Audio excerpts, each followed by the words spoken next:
The hate list. Matthew, Quinshon Judkins against the Niners. He's just got nothing going in the passing game. No, he certainly hasn't. Over his last 6 games, he's got 8 total receiving yards. Not a typo. 8 receiving yards over his last 6 games.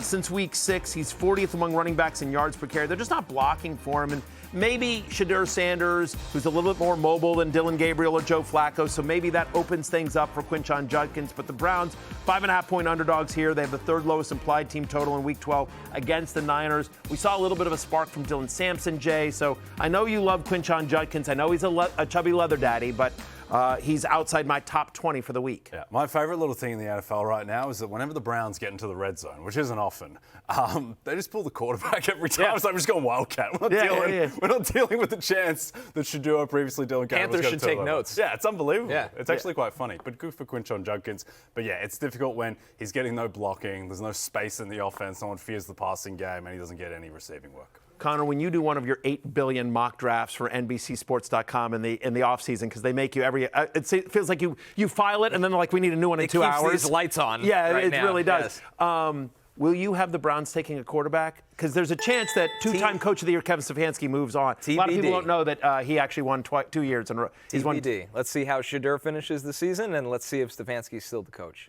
Now, I would think if it's, you don't know, and you're picking 2nd or 3rd, then the Browns are going to be looking at the quarterbacks. It feels like they have to sort of reset, even if. Well, you don't think Deshaun Watson's the answer coming off the Achilles? I don't think Deshaun Watson will be on the Browns next year. Do you think Deshaun Watson's in the NFL next year?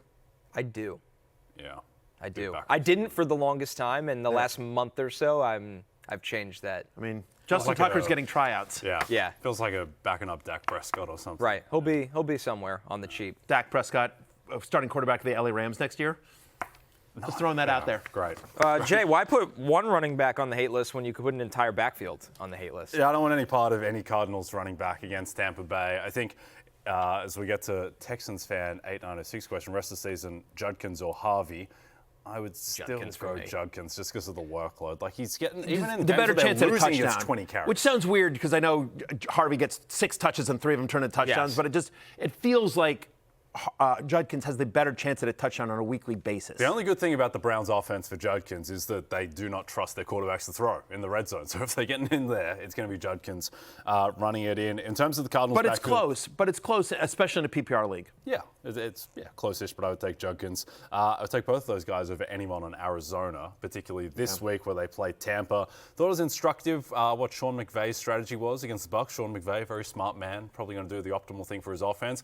He decided we're not going to run the ball at all. We're just going to throw the ball against Tampa because don't want to run into Vita Vea. Seems like every year the Bucs are a pass funnel defense, and I think that will continue with the Cardinals. Jacoby Brissett has shown that he can move the ball through the air. They don't have a great running game to begin with Arizona. I don't think they're going to try it against Tampa.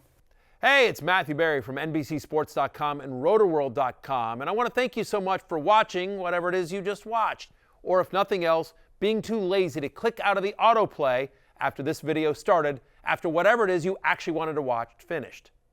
But now that you're here, I'd like to take a moment here to ask you respectfully now, okay? I'm asking you respectfully to subscribe to the NFL on NBC YouTube channel.